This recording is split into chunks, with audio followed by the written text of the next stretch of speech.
Toxic love भाग 3. मागील भागात आपण पाहिले की आदिराने ब्रेकअप करण्याचे मेसेजेस केले होते. ते वाचून समीर पुरता सुन्न झाला. बराच वेळ त्याला झोप आली नाही. दुसऱ्या दिवशी तो नित्यक्रम करत असला तरी त्याचे मन काही कशात रमत नव्हते. शेवटी कॉलेजमध्ये गेल्यावर आदिराच्या अनुपस्थितीने नाराज होऊन तो लेक्चर्स बंक करून घरी परतला व स्वतःच्या खोलीत बसून परत तिच्याच विचारात गुंतला. आता पुढे. एव्हाना समीर स्वतःमधलेच निगेटिव्ह ट्रेट्स आठवून खूप हतबल झाला होता. त्याने आजपर्यंत कळत नकळत आदिराला जेवढे वेळा दुखावले होते ते आठवूनही जीव पाणी पाणी झाला होता. स्वतःवरच राग येत होता. स्वतःच्या टॉक्झिक वागण्याचा वैताग आला होता त्याला. ती समजूतदार असूनही तो जेव्हा जेव्हा तिला काहीच समजत नाही असं म्हणून वेड्यात काढायचा ते आठवून त्याच्या तळपायाची आग मस्तकात जात होती. तिने कित्येक कविता ओवाळून टाकल्या होत्या त्याच्यावर. नजरेतून, कृतीतून, शब्दातून ती सतत प्रेम व्यक्त करायची आणि कुठेतरी तो ते समजून घ्यायला कमी पडत होता. तरीही ती तक्रार करत नसायची. त्याने कधीच तिच्या दिसण्याचं कौतुक केलं नव्हतं.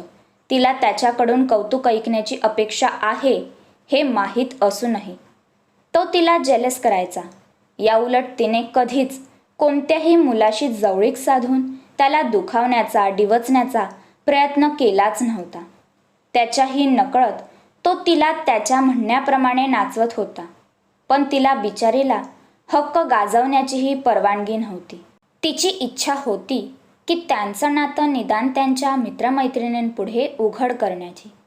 पण तो कायम टाळत राहिला आणि तो सिंगल असल्याचाच दावा करून तिच्या डोळ्या देखत इतर मुलींशी फ्लर्ट करायचा. यासारख्या कित्येक चुका आठवून त्याला स्वतःची भयंकर चीड येत होती. कारण असं वागून शेवटी तो तिलाच प्रत्येक वेळी दोषी ठरवायचा. घुसमट होत होती तिची आधीपासून, पण त्याने ती उमजून घेतलीच नाही. त्याने तिला तक्रार करण्याची संधी कधी दिलीच नाही. ती स्वतःवर ओढून घेत राहिली आणि तो माझंच खरं म्हणत राहिला. आत्ता कुठे त्याला सगळं आठवत होतं, जाणवत होतं. पण भीती ही होती की आता वेळ निघून गेलेली नसावी. तसा विचार करताच त्याच्या डोळ्यातून एक तप्त अश्रू गालावर ओघळला. सोबतीला अरिजित सिंगची गाणी वाजत होती आणि आता त्याचे अवसानच गळून पडले. त्या गाण्यांमुळे त्याला हमखास खात्री पटली होती की त्याचे ब्रेकअप होणार आणि ती त्याच्यापासून दुरावणार. नशीब आणखी त्यात गुंतण्याऐवजी त्याने गाणी बंद केली व स्वतःतला मावळलेला आत्मविश्वास जागवला. महत्प्रयासाने त्याने स्वतःला सकारात्मक ठेवण्याचा प्रयत्न केला. शेवटी सायंकाळी 5 वाजता अलार्म वाजला आणि समीरने उसासा घेतला.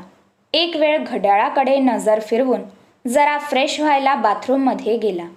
पटपट तयारी करून 5:15 वाजता तो बाईक घेऊन घराबाहेर पडला जुहू बीचला जाण्यासाठी.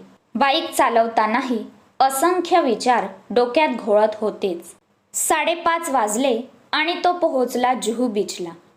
त्याने एका साईडला बाईक पार्क केली आणि तो इकडे तिकडे सैरभैर नजर फिरवून आदिराचा शोध घेऊ लागला. शेवटी त्याला ती दिसली आणि त्याची नजर खिळूनच राहिली तिच्यावर. रेड आणि ब्लॅक कॉम्बिनेशनचा अनारकली ड्रेस घातलेली त्याची आदू.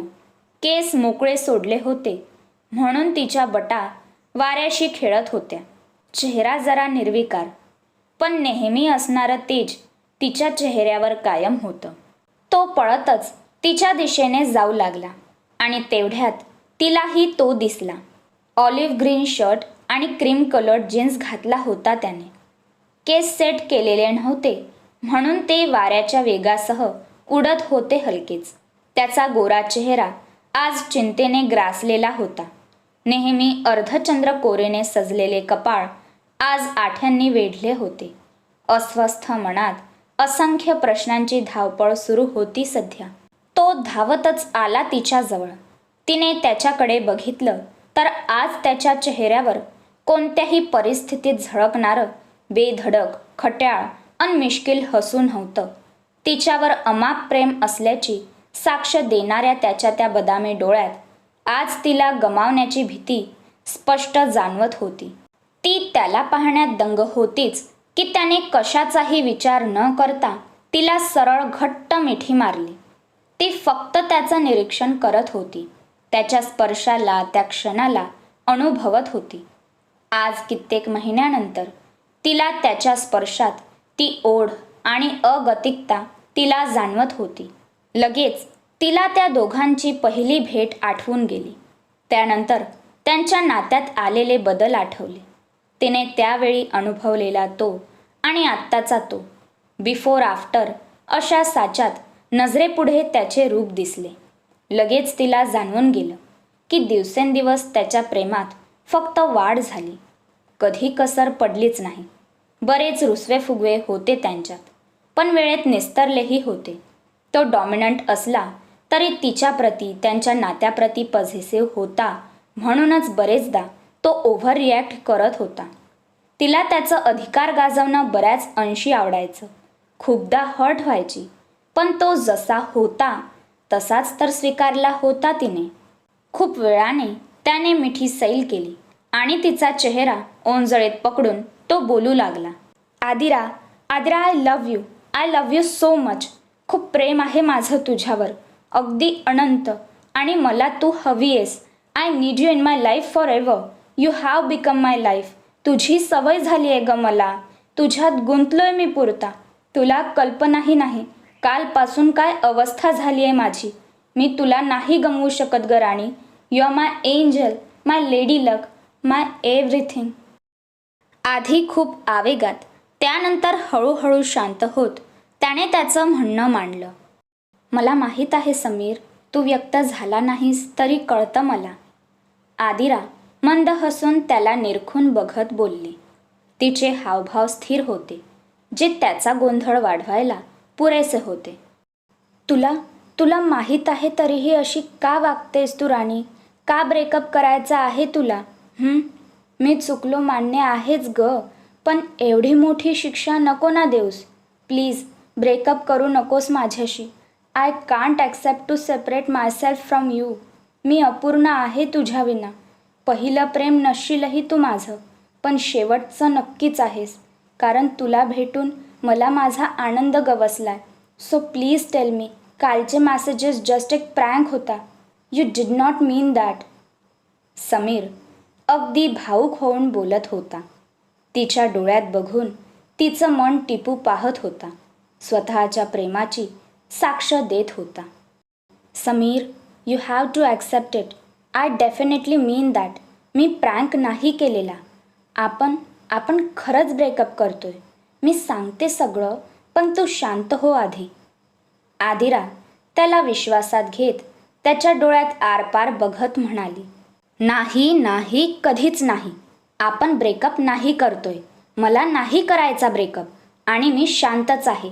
पण तुझे शब्द मला अशांत करत आहेत, म्हणून तू आधी ऐक माझं. त्याशिवाय मी नाही होणार शांत. तो परत हट्ट करू लागला आणि ती शांत झाली. कदाचित त्याला एकदाच त्याची भडास काढू देत होती. आदू, काल मी तुझ्यावर कॉलवर चिडलो त्यासाठी सॉरी. मी तुला समजून न घेता एकतर्फी विचार करून तुला बरंच काही बोललो. मला माहीत आहे माझं ते चुकलंच, पण प्लीज मला माफ कर ग. मी चिडलो, त्यातही माझं प्रेम होतं. आपलं नातं टिकवण्यासाठी केलेली धडपडच होती. याआधी मी तुला बरेचदा हर्ट केलं आहे. I am really sorry for that. तुला आपलं नातं आपल्या फ्रेंड्सला सांगायचं आहे. I know, I agree. माझी हरकत तशी काहीच नाही ग, पण उगाच आपल्या नात्याला दृष्ट लागेल या एका भीतीने मी सिक्रेट डेट करू असं म्हटलेलं. पण तुझी इच्छा असेल तर मी आपलं नातं कधीही जग जाहीर करायला तयार आहे. पण तू फक्त माझ्यासोबत राहा. मी इतर मुलींशी फ्लर्ट करतो, त्यामुळे तू हर्ट होतेस. पण तुला हर्ट करायचा नाही, तर त्या गर्दीतही मी फक्त तुझाच आहे हे सांगायचं असतं मला. बोलता बोलता त्याने उदास होत उसासा घेतला. अर्थात माझी ही पद्धत चुकत आली आहे, हे मला आत्ता कळतंय. तू कोणत्याही मुलाला भाव देत नाहीस. त्या तुलनेत मी तुला थोडंसंही सिक्युअर फील होऊ दिलेलं नाही. यातही माझीच चूक आहे. I know I have so much negative traits. मी जवळजवळ रेड फ्लॅग आहे. पण तू माझं ग्रीन फॉरेस्ट आहेस. मी आपलं नातं टॉक्झिक केलं. मला कळून चुकलंय. पण मला एक संधी दे. मी आता त्या चुका रिपीट करणार नाही.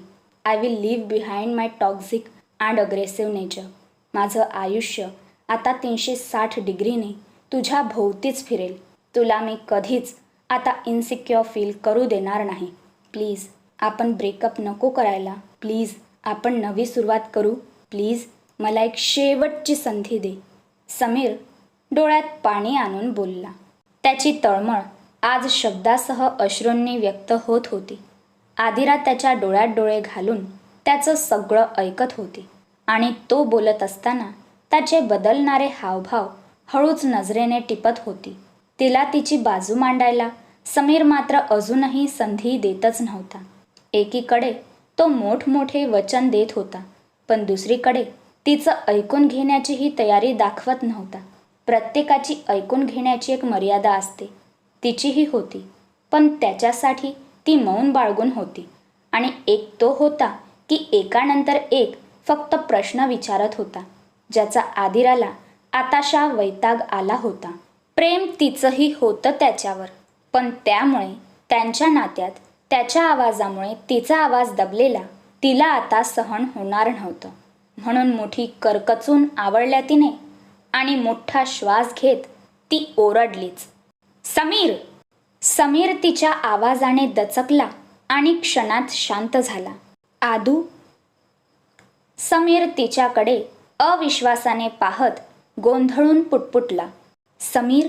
समीर तू प्लीज थोडा वेळ शांत बसू शकतोस का? तू एकटाच बोलतोय. मला बोलू तरी दे. आय नो तू पॅनिक झालायस, काहीही ऐकून घेण्याच्या मनस्थितीत नाहीस, पण क्लिअरिटी हवी असं एकीकडे बोलतोयस, मात्र मला क्लिअर काही करूच देत नाहीयेस. Is it really fair? मी का तो निर्णय घेतलाय, कशासाठी घेतलाय, तुला काहीच माहिती नाही. पण तुझी ऐकून घेण्याचीही तयारी नाही, which is frustrating. I am fed up of it. It's too suffocating. त्याच्याकडे पाहत ती बडबडत होती, आदू. आदू काय झालं? का ओरडलीस? एनिवेज तू देतेस ना मला संधी? समीरचा प्रश्न ऐकताच तिला कळलं की तिच्या मनातलं जिभेवर आलंच नव्हतं. भासातच ती त्याला ओरडून मोकळी झाली होती.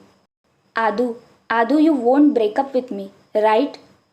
समीरने परत प्रश्न विचारला आणि आदिराच्या रागाने सीमा पार केल्या. तिने रागातच खाऊ की गिळू नजरेने पाहत त्याची कॉलर पकडली आणि क्रमशः. समीर खरंच चुकतोय का? आणि तो चुकला असेल तर आदिराने जो निर्णय घेतलाय तो योग्य आहे का? आणि आता आदिराला समीरमुळे राग आलाय तर ती काय करेल? या उत्तरांसाठी स्टे ट्यून. व्हिडिओ तुम्ही शेवटपर्यंत पाहिलाच आहे तर लाईक कमेंट्स करून घ्या की.